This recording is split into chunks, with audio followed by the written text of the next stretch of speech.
Spurs travel to the South Coast this Saturday and we take on Brighton and Hove Albion, a team that's caused so many issues for us in the past few seasons. If you remember, last season we lost twice to them. First was away. We were 2-0 up at halftime and we had the almighty collapse to end up blowing it away and losing 3-2. If you remember the second game, last game of the season, the game after the greatest game in our recent history in the Europa League final, after the crazy celebrations, the trophy parade, yeah, we got absolutely battered at home. We ended up losing 4-2 that game. And yeah, does anyone remember the last time we kept an away clean sheet against Brighton? I'll give you a couple seconds to remember. It was in October 2022. Does anyone remember that score? If not, it was 1-0. Harry Kane header. If you guys remember, it was a game after the tragic passing of Antonio Conte's fitness coach, Gian-Pierre Vetroni. So I don't know. Do you think Brighton are a bit of a bogey team? Obviously, you think back to the game under Maurizio Pochettino right towards the end of his tenure. When we got smoked 3-0, I remember Hugo Lloris snapping his arm. It's a disgusting injury, but just not the greatest memories we got at Amex. And I'm not sure about you guys, but I'm feeling a bit nervous for this one, if we're being honest. But we'll get into Brighton. They've had a pretty average start to the season, to be honest. They've only had one win. I say only, that win comes after under Man City. They beat them 2-1 after being 1-0 down. Of course, that's Premier League anyway because they beat Oxford 6-0 in the Carabao Cup. But I'm not really expecting us to sort of compare ourselves with Oxford. But nonetheless, in the Premier League, only one win, 2 defeats and a draw to Fulham. I've been checking a few stats as well. They actually rank 10th for non-penalty XG in the Premier League.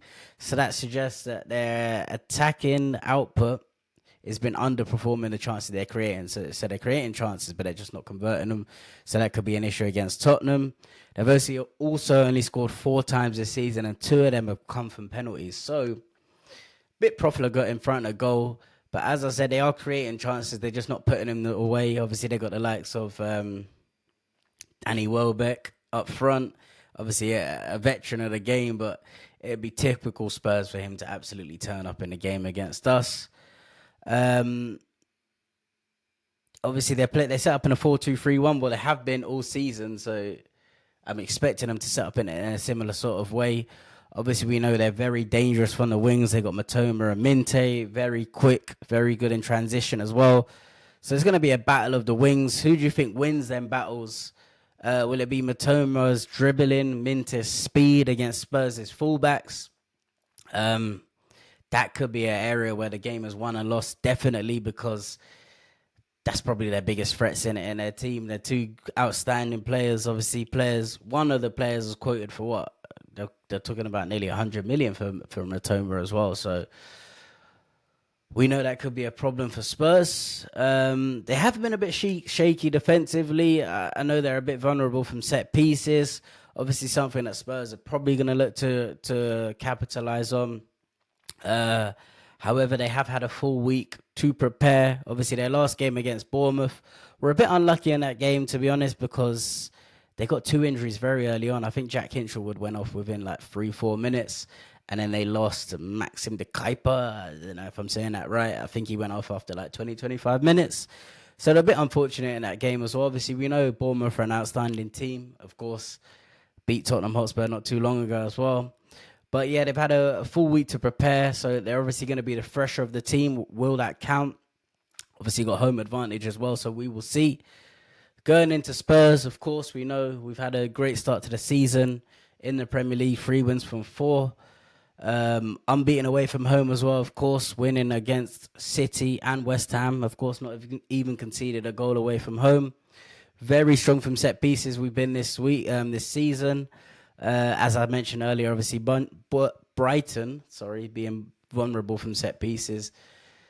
I think we could probably take advantage of that. We've been very, very strong defensively. Only conceded one goal. That was, of course, away to Bournemouth. No, at home to Bournemouth. Sorry, in the only defeat we've suffered this season. But obviously, you got to take into account that we've played 3 games since Brighton have last played their one. Obviously, yes, I'm including the game on last Saturday against West Ham, but of course we kicked off after them, so we've played West Ham, Villarreal, and this is going to be our 3rd game since they last played their game. So of course, tired legs are going to come into a factor.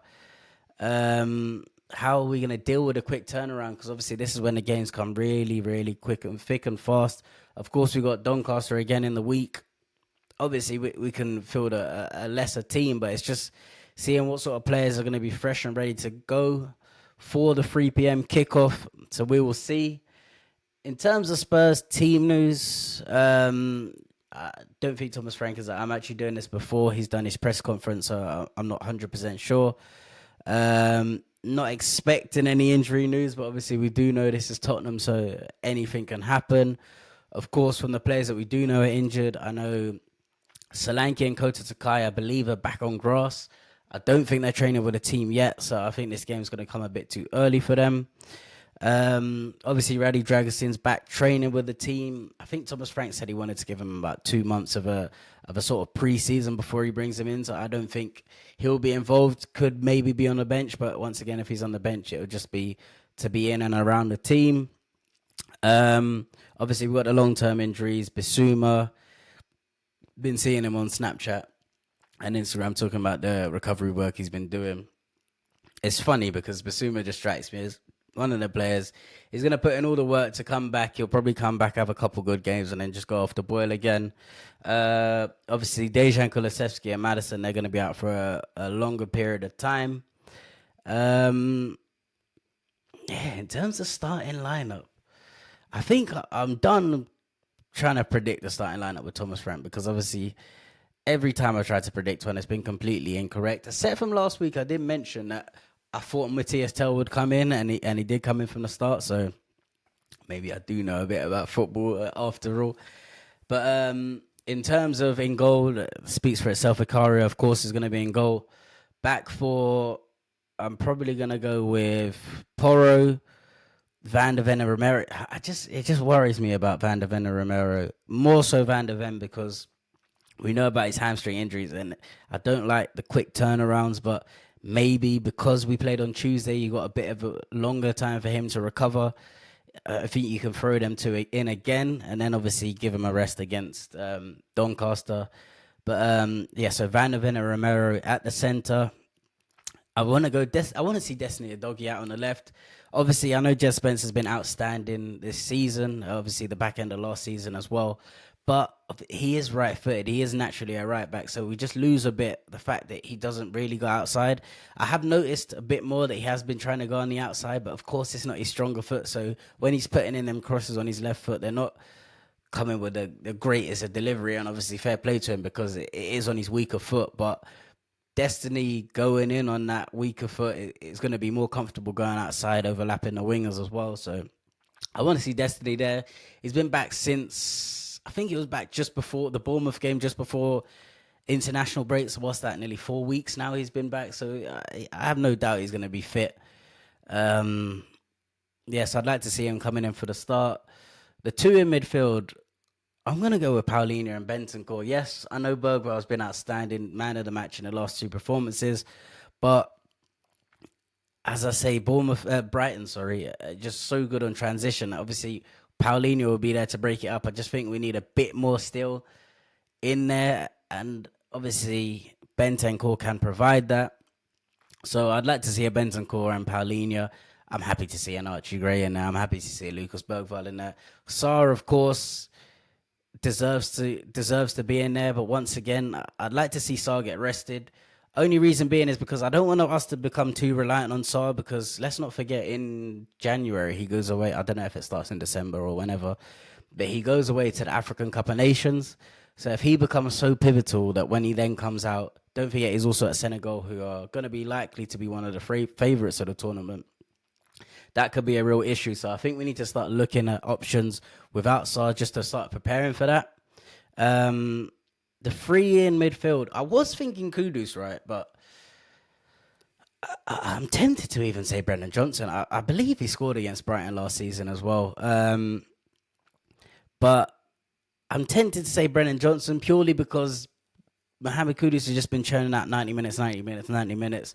So once again, I want to be a bit mindful of injuries. Obviously, with the turnaround as well. Maybe just bring in someone a bit fresher. He looked all right against Villarreal, but once again, he didn't look outstanding like he has been at the start of the season. I'm maybe putting that down to tiredness more than anything. So maybe just give him a break. Bring him on half time at 60 minutes. So I'm probably going to put Brendan Johnson out on the right. I want to see Javi Simmons in the middle. As I said in my post-match review after the Villarreal game, he's just a bit wasted on the left. And the creativity, we lack the creativity again. And what's the point in having your most creative player out of position? Why don't we put him in that number 10 position? Yes, of course, I know Burvo deserves to be in that spot, but we paid big money for him. So you're just going to have to play him there. Of course, Burvo's not going to be happy, but football, there's only 11 players that can make the squad. As I'm saying, we got Doncaster again in the week, so there's plenty of minutes to go around. So I'm putting Javi in the 10. On the left, I'm either going Matthias Tell. Obviously, I know a lot of the fan base don't really rate Matthias Tell, but I see a lot of potential there, and we have seen his best performances come from the left-hand side. So I want to see him out there rather than going up top. But if not Matthias Tell, I want to see Wilson Odebear, because we haven't seen too much of him after hearing in pre-season about how much Thomas Frank really, really rated him. So I'm happy to see Matthias Tell or Wilson Odebear out there. And up front, I want to see Kolo Muani get a start. Richarlison wasn't the greatest on Tuesday. Looked a bit unfit. And once again, once we see Richie getting pushed like this, we know that's when his body starts to give up on him. So in terms of just preventing Richie, I want to see Kolo Muani out there, get some more fitness into his legs. He looked absolutely blowing for the 15 minutes that he got against Villarreal. So we need to get some more minutes into his legs. Match prediction. Yes, we've been solid defensively, but I do believe both teams are going to score. As I did mention earlier in the video, I think Spurs will take advantage of the set pieces. Maybe even all the goals come from there. I'm going to go for a 2-1 Spurs win. Not going to be easy. Might even have to come from behind. First goal, do you reckon it comes from a set piece? Penalty, obviously, we know that Brighton have had a couple penalties this season. Does it come from that? Drop your predictions. Don't want nobody sitting on the fence as well, saying it could go either way. Let me know. Are we winning? Are we losing? And which player is likely to decide the game? Will it be a Brennan Johnson? Will it be someone like a Wilson Odebear? Maybe Kolo Muani? Javi Simmons, if he goes in a 10, do we get to see the best of him? Do we get to see him get some goals? Let me know in the comments. Of course, we'll be back to debrief the game Saturday evening. Of course, if you're not already subscribed to my channel, please hit that subscribe button. Share this video with all your Spurs friends. Get involved in the community because we really want to grow this. I want to hear you guys' comments as well. There's no good me just talking to myself for a video all the time. You guys get involved as well. And we'll be back, of course. Peace and love.